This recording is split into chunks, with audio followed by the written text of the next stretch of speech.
Oh man. Oh fuck. Yeah. I. Ooh. I had to get on because I've been scrolling through Twitter all day. Saw the Xbox layoffs and I have been fucking heated. I've got to fucking talk about this.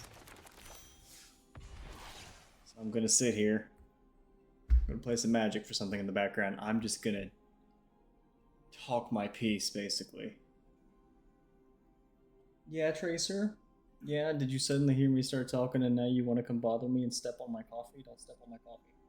Hey, hey, feet off the coffee. Feet off the coffee. Dude, that's hot. Don't stick your feet in my coffee, asshole. No, stop! This fucking cat, dude. This fucking cat. But yeah, so for context, I'm gonna open Twitter on my phone because I'm too lazy to log in on my computer.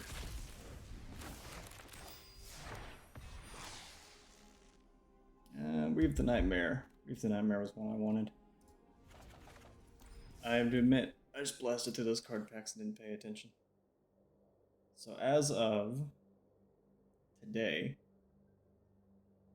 Xbox shut down Tango Gameworks. Who else was it? Red Falls, Arcane Austin, Hi-Fi Rush's Tango Gameworks, and more. Pull up this IGN article. What's the full list? Yeah, Alpha Dog Games and Roundhouse Studios was absorbed into the Elder Scrolls Online team. So, all these games I played. I played Mighty Doom, which was Alpha Dog Games, and I fucking loved it. I played Redfall, which I did not love.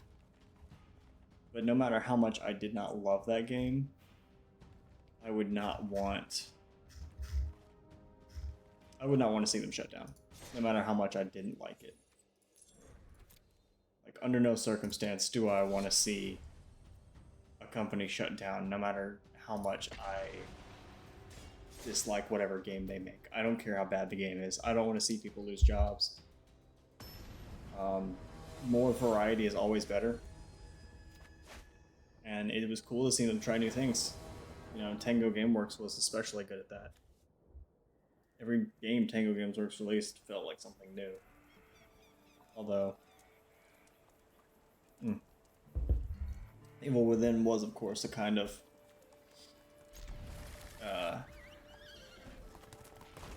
a clone of Resident Evil, though I don't really hold it against them. It was still, even then, a unique take on Resident Evil. So I didn't, I wasn't really bothered by it. I thought it was quite good. I didn't really like Evil Within 2, but that's whatever, still. Because, I'm glad they got the chance to try it. I'm glad they got the chance to make the game they wanted to make. And I see no real problem with that. But it looks like especially with them folding, who was the name? Sorry. Roundhouse Studios. With them folding Roundhouse Studios into Elder Scrolls Online, I feel like that makes it clear what they're trying to do. And what they're trying to do is make more live service game, more continuous revenue, more infinite revenue. There was a quote. I'm gonna quote myself. I know how incredibly self-serving. But yeah, there was a quote that I told my brother-in-law when the first sorry, I'm trying to gather my thoughts and also play Magic at the same time. I didn't realize how much of my brain this game took. But there was, when Fallout 76 came out, I told him, I was like, this has the ability to be the highest revenue Fallout game of all time. It can make more money than any Fallout game ever to date, because it is the first Fallout game outside of the Creation Club to have microtransactions. It has an infinite currency. It has an endless supply of store. Oh, you're playing that deck. I love Oracle of the Alpha, that's good. So I pretty much lost this, but yeah, I said Fallout 76 has the chance to be, the highest revenue of any Fallout game to date. Easy. And I think Microsoft is now doubling down on that, and I think it's fucking annoying and stupid, and I hate it. To put it simply and plainly.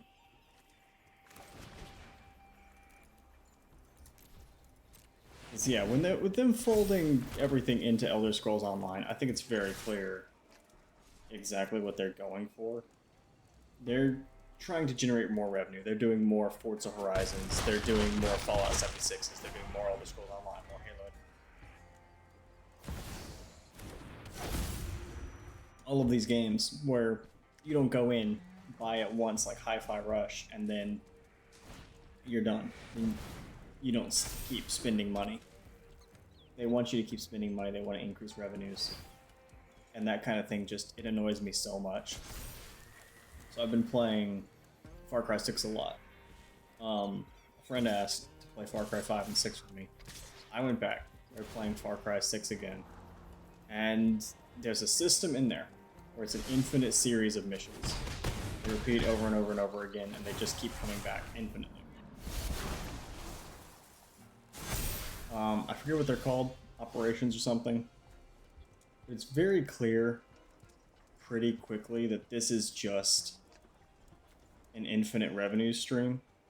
It's like, this is our goal to go ahead and just make you keep coming back, because they reset every week.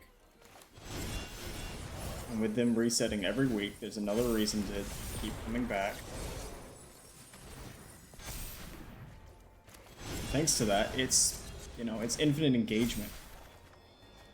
Like, whether that engagement means anything or not doesn't really seem to matter. Like, who gives a shit? You keep coming back, right? That means it's good. It's basically the end of their thought line. And it's just, it sucks. It sucks. Because it's such annoying game design. Like, I don't crazy mind it, because I'm like, okay, whatever. You know, if I like the game, I get to keep playing it. That's cool. But at the same time, you know, some games need an end. And some games, I'm not a huge fan of you continuing to, you know, drag content out of me. Like, I like that some games end. Say Inscription, right? Played and beat Inscription.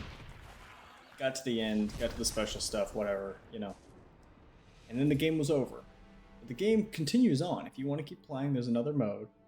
It's got that kind of thing for you. It's got an endless way of playing. And same with that, I think it's the same developers, other game, Buckshot Roulette. You get there, you get to the end, and then the game will let you keep playing. It was like, hey, you want to go to the double down mode? You want to have some more fun? That's awesome. That's cool.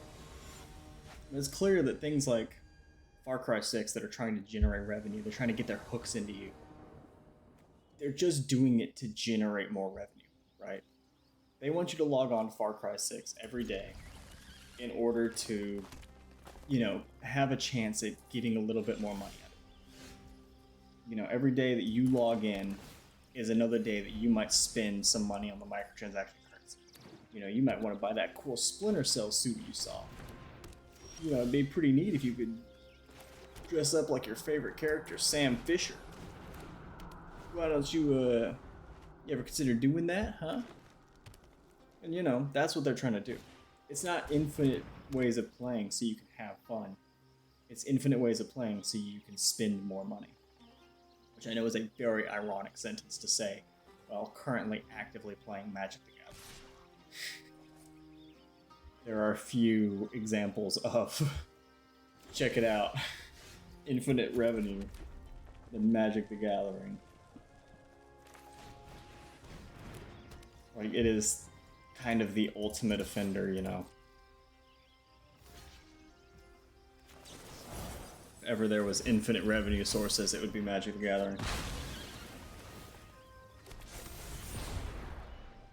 And to some extent, I do mind it with Magic the Gathering, you know. I think they monetize like card packs a little too hard. I think card packs are too expensive. When instead, what I would prefer is if they went towards skins and such. You know, I like the borderless cards. I think those look cool. The alternate art cards. I had one in my hand just now. The alternate style murder. I think those are cool. I like stuff like that. I'm willing to spend money. Fucking Warhammer Tacticus, the phone game. Oh my god, I've probably dropped $40 in that game. Even though it's just kind of a dumb phone game. I know a lot of that game was built for that same reason, you know, to just kind of get me hooked in to, you know, generate that revenue. I mean, it's a gotcha game. What else is it gonna do? Actually, but still, it. I hate, like, you know, I love the gaming hobby. I love it. I love talking about it. I love discussing it. I love playing it. I love everything about it. You know, I wake up and I watch videos on it. I go to sleep and I watch videos on it. I play games in between. I go to work. I come home. I play some more games. And it just sucks to enjoy a hobby where you know a certain percentage of it is just a company trying to milk you for cash. Like, I'm not playing fucking disc golf where I'm going out, I'm just having fun with the boys, out playing some fucking disc golf. No, I'm very particularly doing something very specific. And that specific thing is getting milked for all I'm fucking worth. And that just fucking blows. That fucking blows a lot.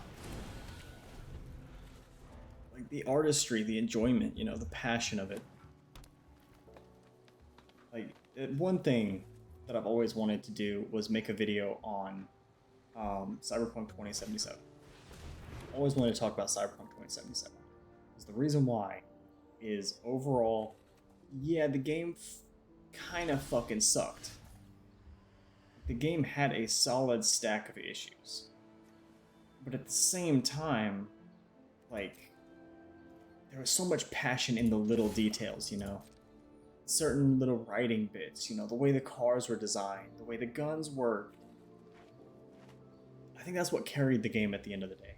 What allowed it to get to that point of having a second expansion was that it was carried by the passion of small developers. A bunch of boots on the ground people who genuinely, you know, they have a passion for these things. They're creating for a reason. And to see myself and the people who create these games being milked for all we're worth fucking sucks. It fucking blows ass.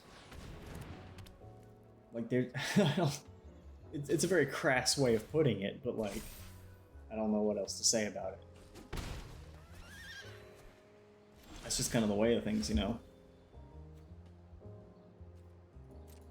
All this, and, you know, at the end of the day, what are we to do? Get milked for another stack of whatever. And seeing, I think, games be so efficiently monetized really bugs me. Like, watching them eke every dime, every dollar out of you, that fucking sucks, dude.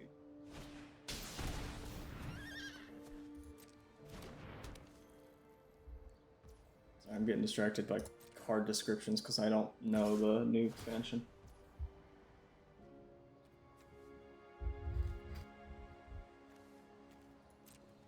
No, I'll just protect it.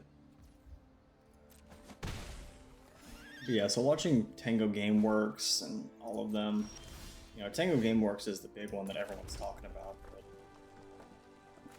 there's a lot going on there. But watching all these, you know, companies die, quite literally. Alpha Dog Games, you know, Tango Gameworks. The Austin one particularly hurts. And watching them all die just really sucks. It's like, there's gotta be so many developers there that are just small-time, passionate people who are, they're in it for the games. They're in it for the creation process, you know, they love artistry of it. Watching them get thrown to the wolves just fucking blows.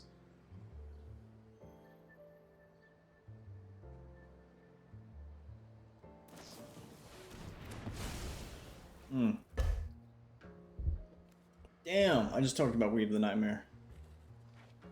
Yeah, it is a good card. But carrying on to what I've been playing lately, I was playing a lot of, you know, Diablo 4. And Diablo 4 is getting a new battle pass very soon. God, Pippin is such a strong card. Infinite protection, basically. That's fucking... he's solid. I should have gone after him and just paid the ward cost. Oh well. Yeah, I've been playing Diablo 4. Diablo 4 is getting a new season in 6 days. I know because I just logged off Diablo 4 to come on here and shout angrily into my microphone. But it's getting a new season in 6 days. I am at level 30 something. 34, 37, something in that range. And I feel pressured. Because I spent money. I paid money for that battle pass. And I feel pressured to sit down and play more Diablo 4 to finish that battle pass. And I know that is the exact purpose of the battle pass. Like, the purpose of the battle pass is to drag me back in and try and get those 6 more days out of me. And knowing that fact drives me nuts. There's no other way around it. It's very annoying to understand that you're being targeted, and yet there's nothing you can do about it. I can protect from that? Damn. Yeah, being taken advantage of, although I don't know if that's the correct term, I hesitate to use something so strong. But knowing that a company is using you for money, that's their primary focus, sucks, right? But knowing it for a fact and not knowing if there's anything you could do about it, if there was a way to deal with it, I feel like that sucks even more. Because it's like, I know Diablo 4 wants me to sit down and play more Diablo 4. So I can get my money's worth out of the battle pass. And so they can farm engagement out of me using that battle pass. I gave them money so that they can give me FOMO. Which is some fucking absolute horseshit. But at this point, I'm still kind of hooked. Like, I'm still kind of in there, and I'm like, man, I do still kind of want to go and finish the battle pass. Like, it doesn't matter that I know for a fact that they are just, you know, taking me for a ride. Like, that doesn't... I still want to do it, though. I still want to do it, though. Like, despite all that, you can know for a fact. You're like, this game is, you know, they've monetized the gacha system to try and take advantage of me. You can know that fact and still have a hard time resisting it. It's just they've done that good. They've hired people that's their entire purpose. Is to wake up every day and be like, alright, how can we make this game more efficient in getting people's money? Or more efficient in getting people's engagement. That, man, it ruins the art of games, which is a very pretentious thing to say, I won't lie. It's very pretentious. Like, oh, the artistry of games. Games are an art. But, like, it's true to some reason. Like, to some extent, you know, it is true that there is an art to games. Also, just fucking kill me, bro. Just swing for death. There's nothing I can do at this point. Like, I'm sitting on jack shit.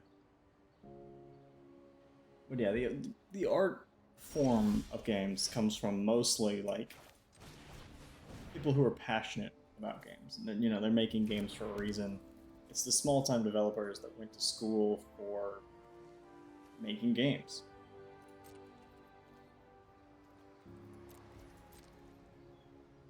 And, you know, these people, they're not going to work. They're not getting into the games industry. I get to see what a heist card does. Never seen this before.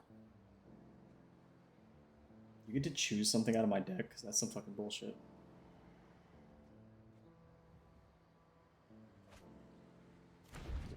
Yeah, they do. That's wild. I mean, you can have whatever you want. There's, you have me on the ropes. But yeah, it's these small time people, you know, going to school, learning all about how to make games, and then they go in, they go to work, and they're trying to do their best. They're trying to make the best game they can. They're trying to, you know, do right by the player, do everything they can. And it's just like, and then they gotta work under some suit. It's like, all right, so shareholder value is down 0.4%. This is unacceptable. I need you to add another. Take that costume you were gonna build for a character and put it in the battle pass. Like, we can't have that. Okay, I'm quitting because you're not gonna fucking kill me. You're dragging this out.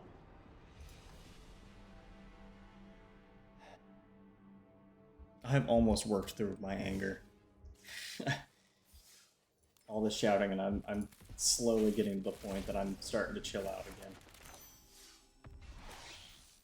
again. I was looking for that one.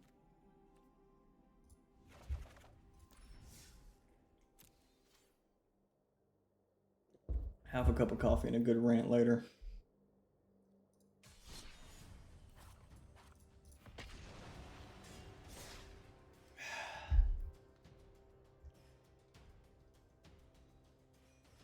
Yeah.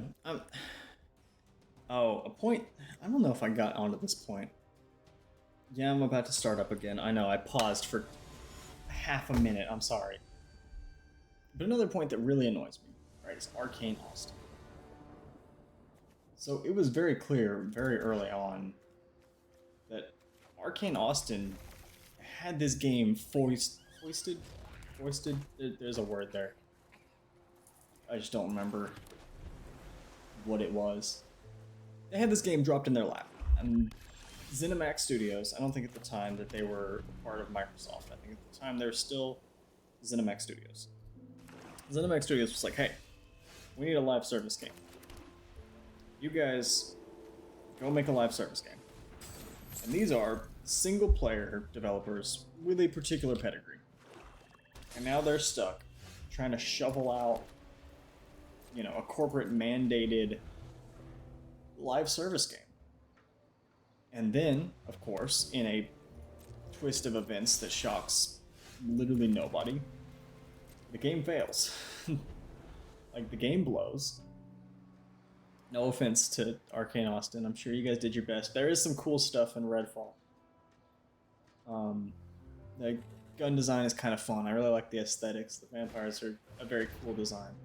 Alright, now that I've talked positively, I'm gonna go back to shitting on it. But yeah, like, there's good parts of this game, but it failed because it's a live service game made by a single player studio that really wasn't ready to do this, didn't want to do this. Rude. And now they're just kind of stuck with it, you know? Do I have enough of that? Yeah, I do. Oh, I should have done that before. Whoops, I don't get tired out of the vigilance. My bad. Yeah, so they make this game that, from what I read online, from what I know, they wanted Microsoft to cancel this game. They were like, this game is, this isn't working. Cancel it, please. And Microsoft didn't. They dropped this game, the game bombs, and then Microsoft has already sold DLC. They've already promised future development on it. They've put all these expectations, put all this shit on the developer, and they've put them on the rope for this, and then what? They drop them? Like, at what point was this Arcane Austin's fault? At what point was this Arcane Austin's problem? A bunch of suits gave them a mandate that sucked. And the mandate sucked. They didn't succeed, which basically anybody could have seen coming. And then they get killed? They get their studio shut down? For some suit's decision who decided that they needed a live service game? Like, that's fucking ridiculous. That's stupid. Like, pardon my French, but what the fuck? It's... I don't know how you can look and think of that as a good decision. Like, cool, you've absolutely just fucked over this studio on the whims of, you know, this executive or whoever decided that it would be a good idea to force this studio to go out of their wheelhouse and try and make something for the sake of profit. They went chasing profit, and what, Arcane Austin gets to pay? What? How does that make any sense?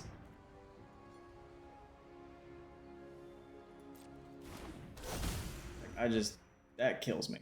That absolutely kills me. I can't see that and think there's any justice in this world, because if there was justice, then, you know, it would be the suit who made that decision who's losing their job. Not some poor developer.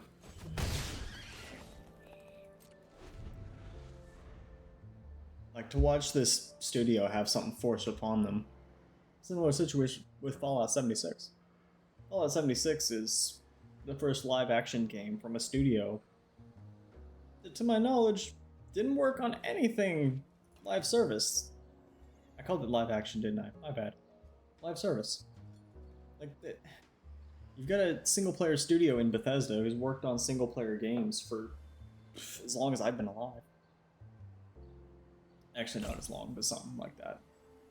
And then you're like, hey, here's a fucking always online open world MMO based on a game engine that's not built for this? Have fun. What? Like, the fact that Fallout 76 succeeded to any metric is a shock. It's a shock, and I'm pretty sure to some extent luck-based. I don't believe Fallout 76 succeeded purely on its own merit, though. I won't fully insult the game because I have spent my fair share of hours exploring the Appalachian Wasteland. But at the same time, there were no signs that that game should have or could have succeeded. The fact that it did is still a wonder to this day.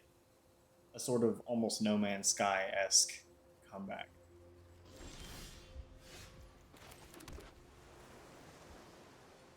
Yeah, and like, imagine that, you know. Look at No Man's Sky. No Man's Sky is one of those games that did the same thing, where it was like, it had to make a comeback. It had to save itself. Fallout 76 managed it. Redfall died. I'm not exactly advocating for the Fallout 76 devs to lose their jobs. God forbid. What I'm asking is, like, where do we get this information? Who do we choose who to kill and who not to? You know, absolutely dunking on an entire studio, and for what? Also, buddy, did you mean to leave yourself open to attack? Okay, just checking. You know, and the success of Fallout 76 is still something that I wish I understood to this day. I have no idea how we got there.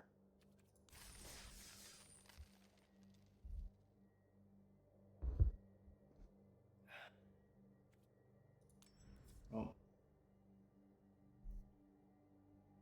heisting Vraska and Jace together, Farman's Vengeance, that's pretty cool. Let's do this now.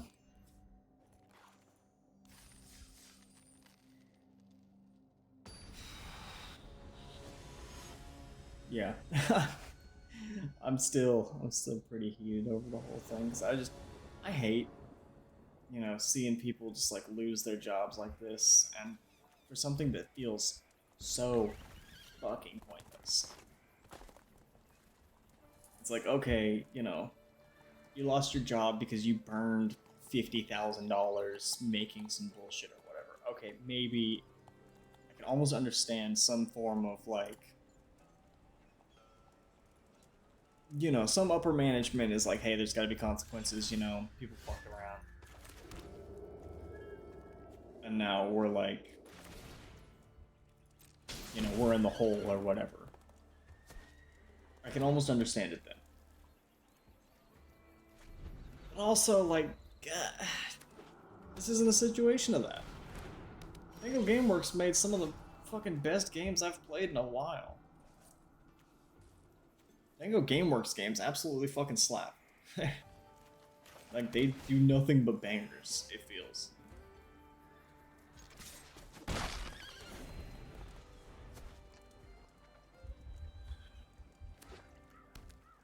And like Arcane Austin, it's not their fault, so I don't know. I don't know. Like,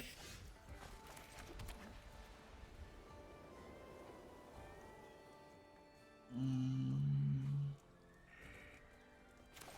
then of course, like, you know, what's his name? Phil Spencer's always talking about like, oh, I love games and gamers. You know, I'm here for you guys. I think you guys are cool. We're all friends and buddy, and then like, we forget he's a suit at the end of the day.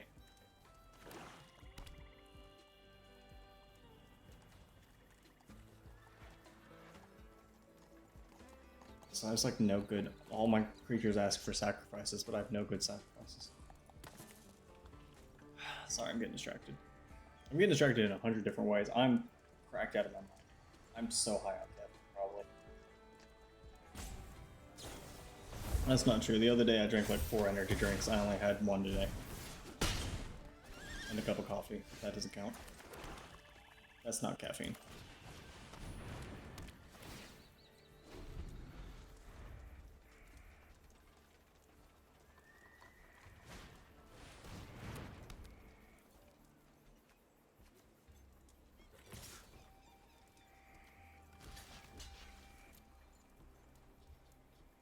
They've got something to say, but damn it.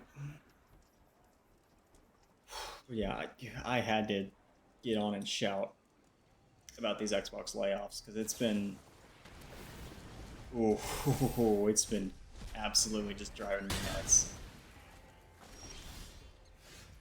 You know, one aspect I didn't talk about on Twitter, but I did think about it, is that, you know, with the success of State of Decay 2, you know, the State of Decay 2 devs, they've always talked pretty positively about their experience with Microsoft. That Microsoft kind of let them have their thing and do their thing. I've always followed the State of Decay team pretty closely because I fucking love State of Decay. So I was hoping, having seen their success, seen them succeed, I was like, okay. So if Microsoft buys these studios, hopefully we'll get something good out of it. No. No, the answer is no. The answer is we don't get anything good out of it.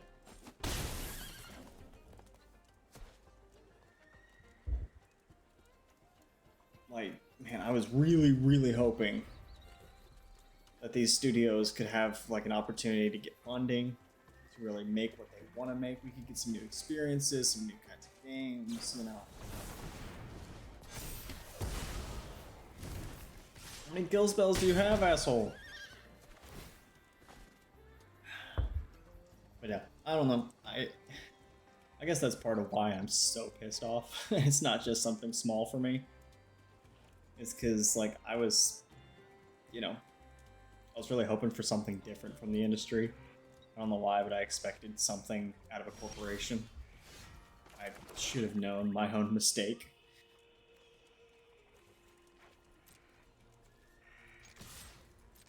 Like, why should I expect a corporation to have any positive, you know, feelings, to do anything good ever?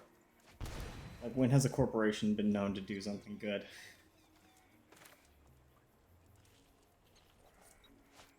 I don't know how much life I gained this turn.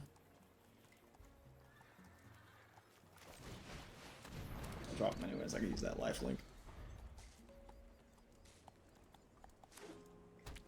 Yeah, it also makes me concerned for that, you know. Yeah, I've been a fan of these studios, you know, Obsidian, Undead Labs. Like, what about them? You know, we got State of Decay 3 on the horizon, but will that save them? Will they decide not to just explode them? To use a very dumb term. Like, I don't know, man. I don't know.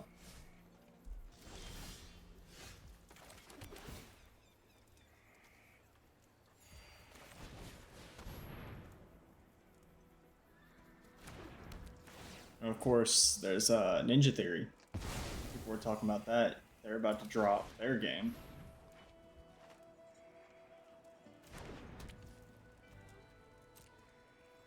You know, Hellblade 2 is coming out. And can we expect them to survive, you know? Are they going to get cut next? Where do we go from here? That's a cool swamp.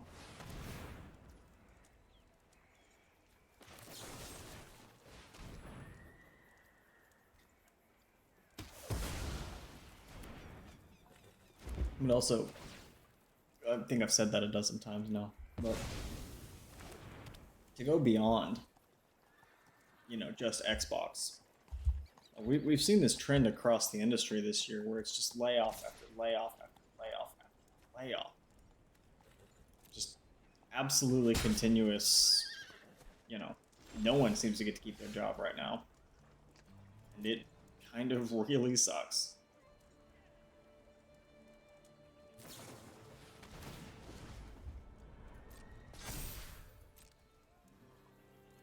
Also, Heist seems incredibly overpowered. This feels a little ridiculous.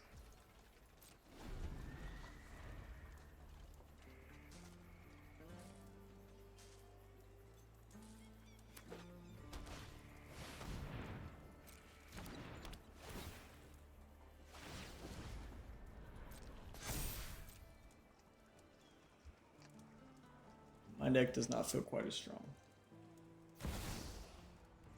Cool. You drew my best card. Thank you. That's cool that you could just do that. You can take the absolute best thing out of my deck and just play it. That's cool. Thanks.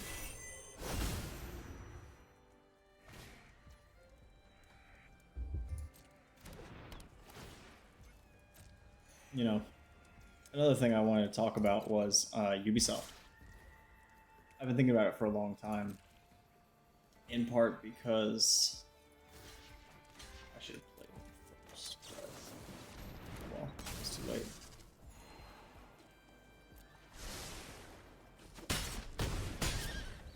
I'm already well and truly dead.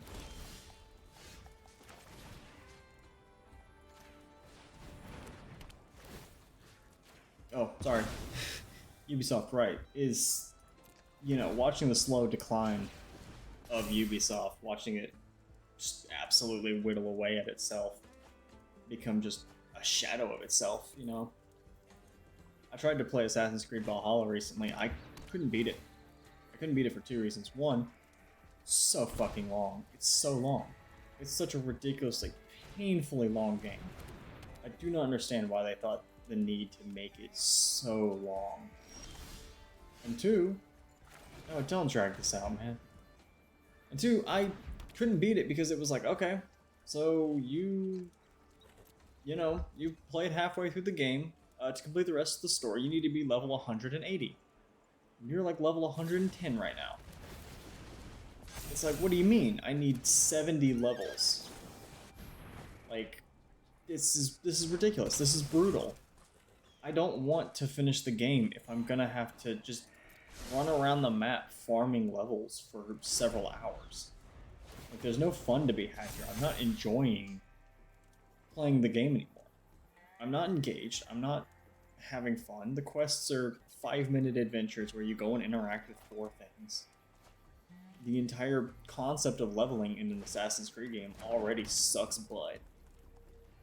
It has the Ubisoft issue of there's markers all across the map and none of them matter. Alright, if you're doing that, I'm not letting you drag this out. This is, no, I'll do that. And so it's just, it's got such a Ubisoft, like, touch to it. It just sucks. It just sucks. And then, I'm a big fan of Splinter Cell. Big fan. Own all the games. Own all the games in several different forms. I've got a big ass poster of it on my wall. That game series has been dead for ages. Like, they murdered the hell out of that game series. Absolutely put that dog out to pasture. That one hurts. Especially because they keep putting Splinter Cell in all their other games. I joked about it earlier, but it was only a half joke, by the way. Where I was like, oh, ha ha ha. You could buy the Splinter Cell bundle in Far Cry 6. Answer of why I was joking about that was because, like, yeah, man, I did want to buy the Splinter Cell bundle in Far Cry 6. I probably would have spent the money if I had it. Like, they got me hooked, They got what I want, and it's more Splinter Cell, but it's never in a Splinter Cell game.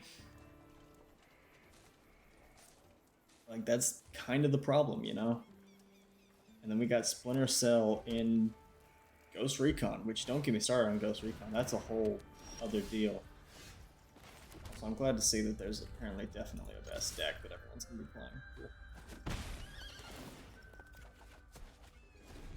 But yeah, like, we got Sam Fisher in Splinter Cell, and we got knockoff Kmart Sam Fisher in Rainbow Six. Like, they refuse to do him justice, but they're willing to drag the name out so they could make a couple more bucks. Speaking of dragging the name out, Tom Clancy, the poor bastard. Dude, you stuck a generator on that man's ass in his coffin. He's spinning like a motherfucker every time they release one of the games with his name attached to it. Like, they drop new Tom Clancy games constantly, and the man's been dead for how long now? And they're still using his name to sell games? Like, shit, dude. Getting their money's worth out of his name. Like, they released books with his name on it that he didn't write. Oh, man. And we got, like, the Tom Clancy Hawks series that they killed off. Those are gone. Anyone remember Endgame? No, of course you don't. No one fucking played Endgame. But it was cool. It was actually a pretty good game. We had, like, all the different connections. We're like, oh, when you played Hawks, you got to see, you got to see the ghost soldiers on the ground in the video. And it was cool. And then, what now? We have another open world Ubisoft game. We've got X Defiant sitting in development hell. Another game where they can drag the Splinter Cell name out for a couple dollars. Knock off Call of Duty. Like, what are we doing here, man? Like, if you care about anything Ubisoft owns, you are fucked. You are royally screwed. Because Ubisoft doesn't care about the stuff Ubisoft owns. You did. Thanks. I'm absolutely getting my shit creamed here. Yeah, like, I have so many ideas of, like, what could and would make Ubisoft games, just a little bit better. Like, ways to just try and help save anything. Just try and make the game better. But, nah, Ubisoft will never do any of that. Shrink the maps in Ghost Recon games. Take out all the number bullshit that was in Breakpoint. Take the number bullshit out of Far Cry 6. Like, it's such engagement farming. It's such engagement farming. And it's what's ruining fucking gaming, dude. What else is ruining gaming is fucking kill cards. Stop that. Can't play anything already. God. Jesus. But yeah, like, you know, appealing to suits. It's, you know, games made for the sole purpose of making money. Like, people were making fun of Call of Duty for having that dinosaur cosmetic in it. I was like, dude, we're well beyond dinosaur cosmetics. That's, like, we've gone way further into the red zone than being concerned about cosmetics like that. We're so far gone. Everything is absolutely fucking SOL. So I'm going back to those decks later. And it's just, it hurts, you know, because a lot of people, like myself, have built up our personalities around gaming. You know, it's how we unwind, it's how we enjoy ourselves. It's like if someone was sudden, I was gonna use golf as an example, but I realized golf is already super, like, privatized and expensive and just kind of for rich people, you know? But, like, that's basically what gaming is becoming at this point, it feels like, you know?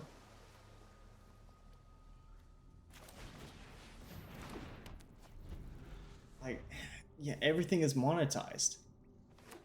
If some corporate asshole could build a game that had absolutely nothing in it but microtransactions, there's no enjoyment, there's no happiness, there's nothing here except the ability to spend money. Do you think they would do it? Yes or no? Like, if they could just, if it was efficient enough that it would sell microtransactions at an equal rate to a game made to actually have fun, would they do it? My answer would be, yeah, they would. If you asked me, would a gaming company absolutely just, like, straight up, whoops, that's the wrong spell. I thought that was a different spell. My bad. Ignore that. Yeah, like, if a gaming company could, you know, change a game, make it worse, there's no reason for either of these. If they could make it worse, but get more money out of it, would they do it? And I genuinely believe the answer would be absolutely yes. If you were like, hey, do you think Microsoft would add microtransactions and make a game demonstrably worse? Had you asked me that a couple of days ago, I would have been like, I'm not sure. Because you've got examples like Halo Infinite, where Halo Infinite's armor system seemed definitively designed to sell microtransactions. But I wasn't sure if it was so intentional and so ridiculous. But now I'm not so sure I could say that. Like, I don't know, I do kind of believe that they probably actually would, you know? At this point in time, why wouldn't they? You know? They've already added a battle pass to fucking Sea of Thieves. Like, they've got Diablo with their battle passes going. Halo Infinite's got their battle passes. And you could say what you want about the Halo Infinite battle pass and their whole, like, oh, but it lasts forever system. Which, like, yeah, it is probably one of the better battle pass systems technically, but it's still a battle pass. It's still FOMO. It's still designed to get you hooked and running on the rat wheel, you know? So at the end of the day, could it ever be a positive? No. No, not really. I would have to say definitely no. Because how could it?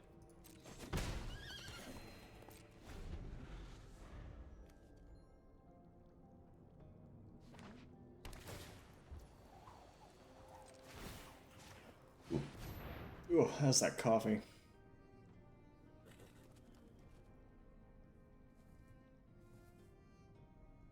Yeah, dude, I've got so many angry opinions rattling around in my head. Some of them completely unrelated to what I'm ranting about currently, which is why I'm trying to redirect my mind, my ADHD brain. Well, I don't know if I have ADHD. ADHD-esque. There you go. My non-one-track mind is absolutely getting lost. Because there's a lot I love to shout about, but this in particular it's got me heated.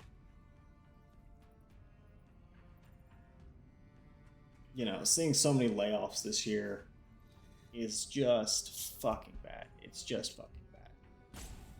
Like, it does nothing more than suck. And for me personally, I'm like, I have always wanted, you know, I've always wanted gaming to be better.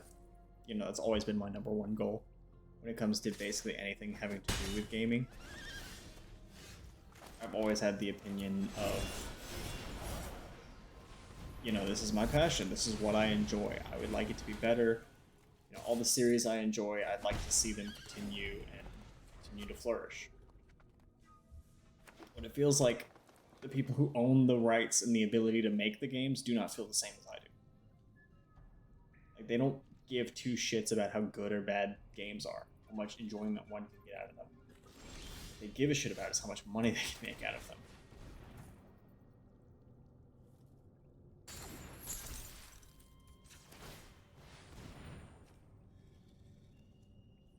And just, it kills everything. It kills anything and everything. Why is inflation a thing? Corporate greed. Why do we not have the best Toyota trucks? Corporate greed. Why do we have to lobby Congress and fight to make life better? Almost always corporate greed. It comes down to money at the end of the day, which is just so frustrating. So frustrating. But I think, in particular, it just hurts when it comes to the arts. Which I know gaming is an art, fight me, whatever. But it's an entertainment property, which is in the same realm as arts, okay? You want to fight me about the art thing, just accept that part. That it's an entertainment property, which is in a similar vein. And so, you know, it matters more whether or not money is involved. Because money in money places, like on the stock exchange, like whatever, yeah, there's money there. That's a money thing. In the bank, yeah, money's there. That's a money thing. But there's things where money does not go. Money should not dictate government, should not dictate entertainment, should not dictate arts. These are things that are like for the people. Don't stick money in there. And like, there's so many decisions, so many things I can think of in gaming that were decisions that were made. And it's money. At the end of the day, it's shareholder value. Like World of Warcraft appealing to a more casual audience, thus kind of moving away from its roots. That was for shareholder value because, you know, less players were logging on. So they needed to find a way to get more players in. The answer was to push it in a more casual direction. You know, the selling of Blizzard to Activision, which killed most of Blizzard's identity, which basically led to where we know of Blizzard now is not positive. While we used to, I know I did, I know a lot of other people did, used to idolize Blizzard. Now, people mutter their name under their breath like it's Voldemort. You've got, you know, the Microsoft bungle of the Xbox One with the Kinect. You know, so many studios. We lost a bunch of studios when Microsoft shifted studios from their development onto developing on the Kinect. You know, we had Rare, one of the, what I would consider one of the best developers that we've seen in years, running around making Kinect games for a while. And that's almost certainly another thing where it's just, that's what the shareholders wanted. That's what they thought was best.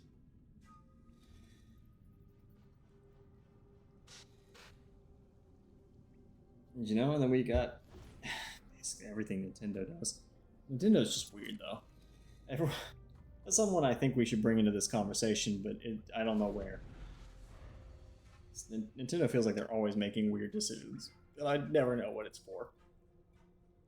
It should be for shareholder value, you would assume, or for some monetary thing, but who knows? I don't. Oh, Sony's recent debacle with Helldivers, having PS Network be mandatory. This was almost certainly another situation where it's, you know, it's for shareholder value. We want to make sure that shareholders make it a money. Also, no, you're not using that gold vein Hydra. And so it just sucks, man. It just sucks at the end of the day.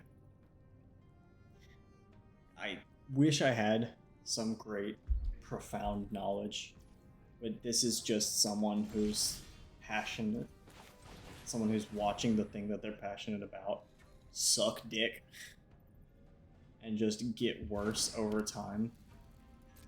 You know, from all the way when I was young and, you know, I played the first couple of games, all the way to here. I've been watching just more monetization. You know, we had horse armor, and we had expansion packs at the time. And then it went further, and just a little further, and a little further. And now you go back just a couple of years. Say you look at a current Call of Duty, and you see microtransactions where it's $20 a skin. Buying one singular skin at $20 a pop. And then you go back and you play Call of Duty Ghosts, and it's $2. And even if, you know, it's not a fancy skin, I don't know many games that you can get a skin for less than $5 in. It's absolutely brutal out there. You know, the phone game I play, Warhammer Tacticus, I really enjoy the game. I would speak very highly of it given most circumstances. If you ask me about monetization, I will shake my head so hard. They have monthly battle passes, give or take, at $25 a piece. Which, oh my god. Like, I'm sorry. $25 for a mobile game battle pass? That's a lot of money. That's a ton of money. And then they put the new character in the battle pass, where if you buy the $10 version, you can kind of almost maybe get him, but if you own the premium battle pass, you could definitely get him. If only you're willing to put forward that $25. And just, stuff like that, man. Stuff like that, it really does nothing positive for me. It really grinds my gears, you know. And I had to ask, I'm like, is this so necessary? Like, can we not lose out on a little bit of money and not absolutely milk everyone for everything they're worth? Do we not have that option? And the answer is, I don't know. I'm not a shareholder. I'm not a CEO. I'm some asshole sitting at his computer, streaming to an audience of myself, just shouting about video games, you know? I'm not going to change the world. I'm not going to solve this problem. I'm just going to continue to be upset at it. And I'm not going to bring those jobs back at the end of the day. I just wish that, you know, this hobby that so many of us share, so many of us enjoy, that it could just be a little better, you know?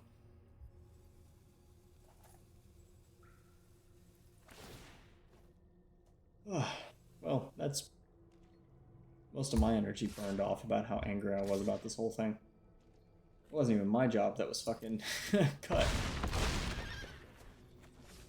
I didn't lose a job. No one I know lost a job. Doesn't mean I can't still be angry about it.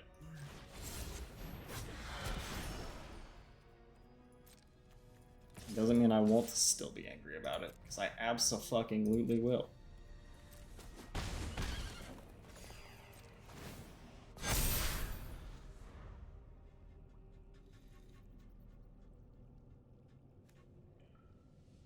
I could do it. Yeah.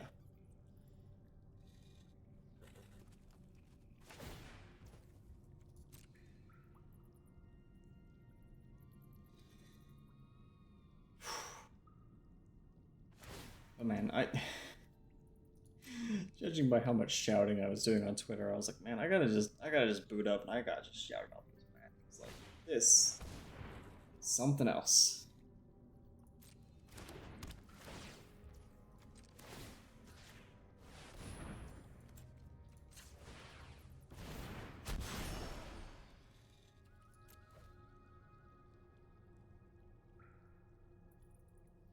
Yeah, I'm sorry, buddy. I know that hurt.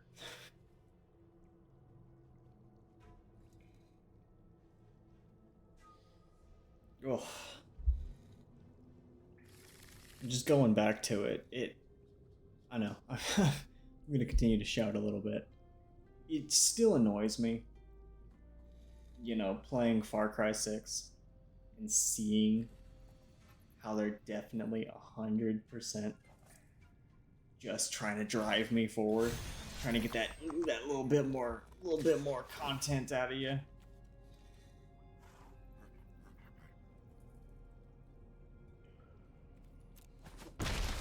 And just God, it just drives me nuts because it's like I like the content. I like Far Cry. Like Far Cry is it's fun. Far Cry is fun. Fight me. And just seeing them take that and using it as a vessel for engagement, it's fucking angering. Especially because, like, man, there's so much good shit. It's like someone taking your favorite sandwich. You're like, oh man, this is my go-to sandwich. I fucking love this sandwich. And then they just tweak it ever so slightly to be just not good. Like they sprinkle in a little bit of cocaine. Like, all right, we're gonna get you hooked. Like, we're gonna get you going, Gotta make sure you're nice and in there. But then, like, so you still want to eat the sandwich. So you're like, well, it's my favorite. And now I'm a little bit addicted. But at the same time, it's a good sandwich and I'm addicted because they're trying to make me buy more sandwiches. Like, damn it. Now we're in just a cyclical circle where I'm addicted to sandwiches. I can't do much about it. And I'm stuck, chasing this problem. I'm chasing a squirrel up a tree.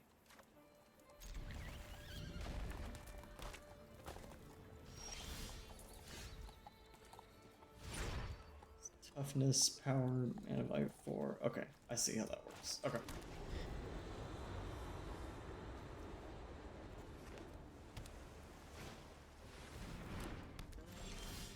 Yeah, and that's probably maybe the worst part is like, I know for a fact I'm gonna finish streaming. I'm gonna finish playing Magic the Gathering. I'm gonna go sit in front of my fucking Xbox. I'm either gonna play Diablo 4, because I really want to finish that fucking Battle Pass, or I'm gonna play probably Far Cry 6. Like, if my friend gets on, I'm gonna ask her to help me beat these fucking operations that they're using to get me hooked. I'm gonna give in to their continuous, like, sucking. Don't take that out of context.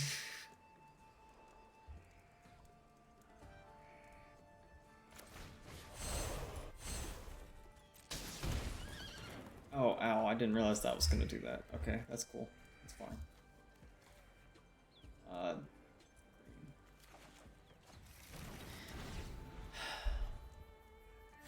Like, that's the worst part. That is by far the worst part of all of it. Well, no, sorry. The jobs lost and the people's lives potentially being ruined or changed irrevocably. That's the worst part.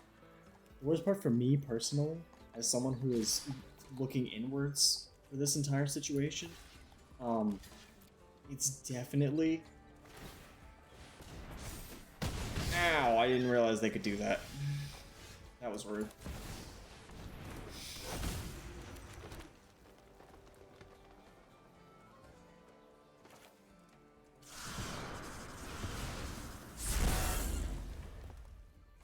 There we go. But yeah, it's knowing what they're doing. It's knowing the battle pass systems are a tool for FOMO in the game. It's knowing that these games are completely and utterly designed to try and just hook me in, you know?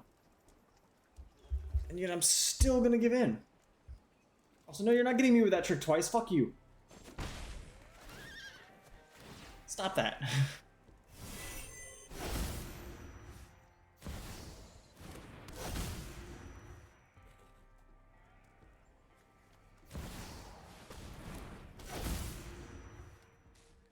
Like, knowing how absolutely, like, how absolutely brutal that these, you know, I'm trying to find the right sentence. Knowing what they're doing, and yet still falling into it, has to be, for me, more annoying than anything else. Because it's like, I crave the cosmetics in the Diablo 4 Battle Pass. I'm like, please. I want them so bad. Like, I really, really want to get those cosmetics. Because I know they're temporary. Ooh, that's tasty. Those temporary cosmetics. Ah, man, that'd be so cool to have those. Especially, like, if no one else has them, man, that'd be so cool. But also, that's a tool that they're using. Nice. Good use of that. It's something that they're using to try and get one over on me, you know? They're trying to do exactly what they're doing. Get me to come back, get me to log back onto Diablo 4 and play for a little bit longer. If I play for a little bit longer, well, now I'm playing Diablo. I'm not playing the competitor's game. I'm potentially spending money in Diablo. I'm not potentially spending money in Deceive Incorporated. It's just a random example. It's on my mind because I've been hooked. Oh, there's another thing to shout about that I suddenly got hit by. Experimentation. This whole thing, all these developers getting axed, is terrible for experimentation. Because, you know, experimentation has been overall good for the industry. It's how we get games like Hunt Showdown. It's how we get games like Deceiving. Like, every single game that's out there, the most unique ones, they need the opportunity to experiment. Otherwise, we're gonna get Call of Duty 18, right?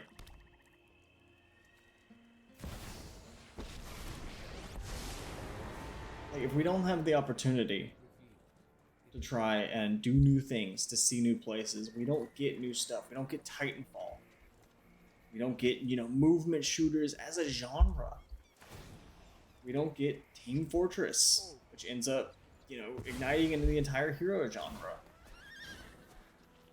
Like, if developers aren't allowed to try new things like Tango Gameworks shooting out into the ether and being like, you know what, fuck it. Let's make a rhythm hack and slash. Like, if we don't allow these developers to do these things, we won't get the unique, fun, and enjoyable games that we get, you know? We'll be stuck with more fucking boring-ass military shooters. Just don't get me wrong. Love me a good military shooter. But at the same time, like, you know, I don't want every single game to be the same Call of Duty, you know. I don't want everything to be the exact same for shooters.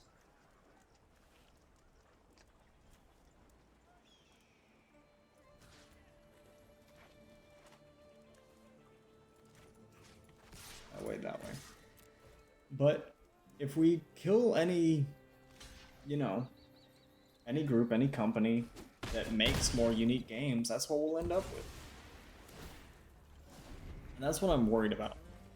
Because if Microsoft leans into it and they're like, all right, we're going to go ahead and we're going to be leaning into stuff like the Blade IP and Indiana Jones IP, it's going to be bad. Because we're going to just be getting more of just essentially that Marvel schlock. No offense to Marvel fans. But it's just saying like, oh, we have an IP, the IP is successful, the IP makes money. Cool. But we'll go ahead and we'll just, you know, make that money. Since it's an automatic win, we'll just do that. That just makes for bad shit. It makes everything boring and bad and stupid.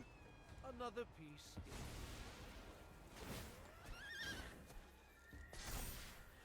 Oh man, another game. It's experimental and deserves to live. Meet your maker. Like, that game's so fucking cool. And like, would we have gotten that if behavior was like, no, lean into the Dead by Daylight IP. Don't do anything weird. Just go straight in on that. That's just gotta be no, isn't it? Like, we would not be getting that. We would not be getting something unique like that. And unfortunately, it's gonna pass away, it seems. Because I think they're pulling back on that. But the fact that they took the opportunity to do it, I feel, is incredibly important. No, I clicked the wrong one. Oh well. Well, Homeboy's gonna win. Because I fucked up. I spent all that time beefing him up and then fucked it in the end. Oh well. But yeah, I'm so concerned. Also, I'm sorry for my vocal tics that I say, the handful of lines I do to try and get my brain back on track. I do it all the time, constantly. And just, I'm concerned about the games industry as a whole. Because as everything shifts towards monetization first, everything's going to get more boring, it's going to get less experimental, and it's just going to kind of die out at the end of the day. Like, I don't see how we can continue down this path. I don't think we can continue to just monetize, and see results. Because if we just keep monetizing, what's the end goal? The end goal is just a hyper-optimized game that consists of nothing but ways to spend your money. And also, it's completely at the mercy of a handful of whales. Because that's the whole thing, right? A couple of people are what props up all of these games that, you know, they are offering monetization systems that are entirely propped up by just a handful of people. They're the ones spending $40,000 on these games to support other people. Or whatever that ridiculous number was. A poor bastard, some guy. It was some Transformers game. I wish I knew the answer. I wish I knew the specifics so I could speak on it more authoritatively. But this guy spent thousands of dollars on some Transformers game. It was absolutely ridiculous, and I kind of feel bad for the guy. Because I'm like, did he get that much money's worth of content out of that game? I have to ask myself with games like Warhammer Tacticus that I play, or Diablo 4. Like, people who are buying all these skins, they're spending all this money, are they getting that much money's worth out of that game? Because, you know, my presence on that game is kind of funded by them. Even more so for free-to-play games like Warframe. I don't buy the $80 Prime bundles because I cannot afford to buy $80 Prime bundles. I do not have that kind of money. But someone does. Someone's doing it. Someone's buying those $80 bundles that I think are not worth $80. And I have to ask, do they feel like they're getting $80 worth? Is it worth it to me to watch them fund my game, basically? Because I've spent money on Warframe. Don't get me wrong. I don't regret most of it. I do regret a bit of it. But at the end of the day, like, someone else is bankrolling my ability to play Warframe for free. The game is free to play because someone else is paying. It's not free for everyone. It's free for those who aren't dropping $80 on every Prime Warframe. Also, ow. And that's kind of a moral dilemma for me.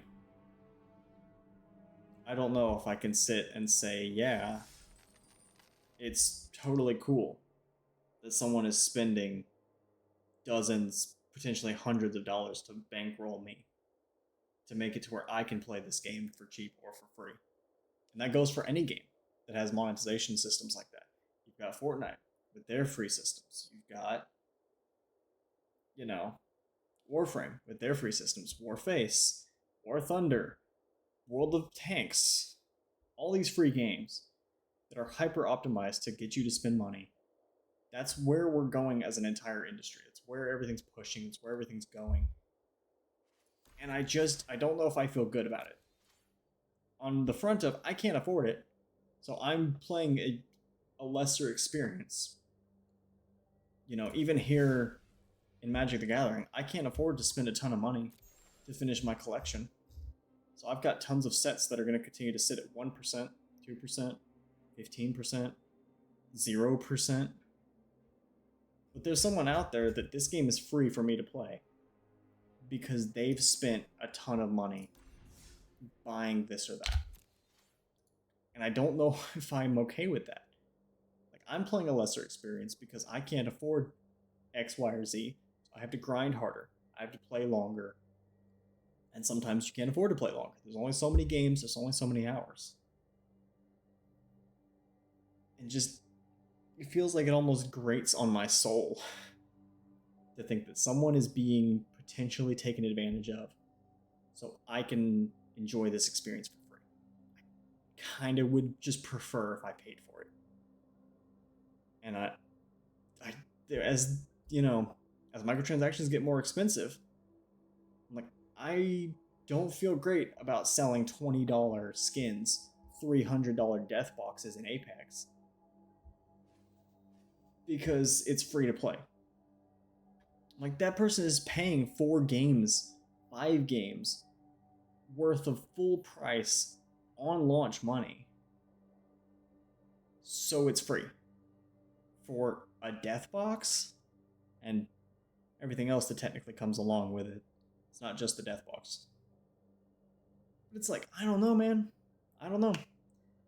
And I don't know if it's functional, because look at how many live service games die. They die constantly. A new live service game is dying every week at this rate. And that's partly because there's just not enough money to go around.